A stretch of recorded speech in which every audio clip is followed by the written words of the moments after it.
కేంద్ర మంత్రివర్గం కీలక నిర్ణయాలు తీసుకుంది. 14 పంటలకు కనీస మద్దతు ధరల పెంపుకు ఆమోదం తెలిపింది. 69 రూపాయల పెంపుతో వరి మద్దతు ధర 2369కి చేరింది. కేంద్ర కేబినెట్ నిర్ణయాలకు కేంద్ర సమాచార ప్రసార శాఖ మంత్రి అశ్విని వైష్ణవ్ వెల్లడించారు. పలు పంటలకు ఎంఎస్పీ కోసం 2,07,000 కోట్లు కేటాయించినట్లు చెప్పారు. దీనిపై మరిన్ని వివరాలు.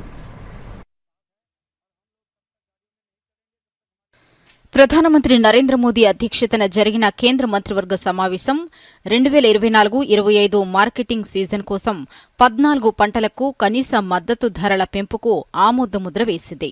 అలాగే 2025-26 ఆర్థిక సంవత్సరానికి సవరించిన వడ్డీ రాయితీ పథకానికి, అలాగే అందుకు కావలసిన నిధుల ఏర్పాటుకు ఆమోదం తెలిపింది. కనీస మద్దతు ధరల పెంపుతో రైతులకు వారి ఉత్పత్తులకు లాభదాయకమైన ధరలు లభించనున్నాయి. కేంద్ర కేబినెట్ నిర్ణయాలను కేంద్ర మంత్రి అశ్విని వైష్ణవ్ మీడియాకు వెల్లడించారు. గత 11 ఏళ్లలో ఖరీఫ్ పంటలకు కనీస మద్దతు ధర భారీగా పెంచినట్లు తెలిపారు. ఇందులో భాగంగానే ఖరీఫ్ మార్కెటింగ్ సీజన్ కోసం ఎంఎస్పీ పెంపును కేంద్ర కేబినెట్ ఆమోదించిందన్నారు.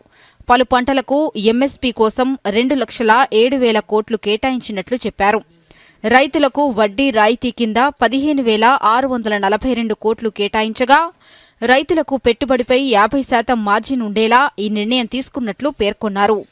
ఖరీఫ్ సీజన్ కోసం 14 పంటలకు కనీస మద్దతు ధరను కేంద్రం పెంచింది. రాగులు క్వింటాలకు 596 రూపాయలు, పత్తి క్వింటాలకు 589 రూపాయలు, నువ్వులు క్వింటాలకు 579 రూపాయలు, నైజర్ సీడ్ క్వింటాలకు 820 రూపాయలు, జొన్నలు క్వింటాలకు 328 రూపాయలు, సజ్జలు క్వింటాలకు 150 రూపాయలను కేంద్రం పెంచింది. కాగా వరిపై క్వింటాలకు 69 పెంపుతో కనీస మద్దతు ధర 2,369 రూపాయలకు చేరింది. మొక్కజొన్నకు 175 రూపాయలు, కందిపప్పుకు 450 రూపాయలు, పెసరకు 86 రూపాయలు, మినుములకు 400 రూపాయలు, వేరుశెనగకు 480 రూపాయలు, పొద్దుతిరుగుడుకు 441 రూపాయలు, సోయాబీన్కు 436 రూపాయల చొప్పున కనీస మద్దతు ధరను పెంచారు. किसानों के लिए बहुत बड़ा एक फैसला लिया गया है।